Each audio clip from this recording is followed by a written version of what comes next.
কক্সবাজার জেলা আওয়ামী লীগের নেতৃবৃন্দ অভিযোগ করেছেন, দল থেকে বহিষ্কৃত একটি গ্রুপ দলের অক্ষ নষ্ট করতে উঠে পড়ে লেগেছে।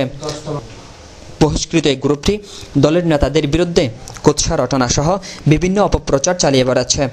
মঙ্গলবার বিকেলে স্থানীয় একটি হোটেলে সংবাদ সম্মেলনে দলের নেতৃবৃন্দ প্রধানমন্ত্রী ঘোষিত ডিজিটাল বাংলাদেশ নির্মাণে ঐক্যবদ্ধভাবে কাজ করার জন্য দলের নেতা কর্মীদের প্রতি আহ্বান জানান।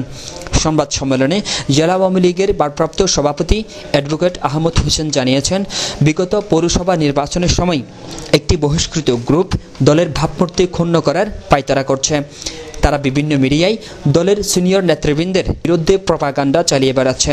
সংবাদ সম্মেলনে জেলা আওয়ামী লীগের প্রবীণ নেতা নজরুল ইসলাম চৌধুরী, কৃষক লীগের কেন্দ্রীয় সাংগঠনিক সম্পাদক ও চকরিয়া উপজেলা চেয়ারম্যান রাজাউল করিম, কক্সবাজার পৌর আওয়ামী লীগের সভাপতি মুজিবুর রহমান চেয়ারম্যান ও জেলা আওয়ামী লীগের সাংগঠনিক সম্পাদক অ্যাডভোকেট সিরাজুল মুস্তাফা সহ অন্যরা উপস্থিত ছিলেন।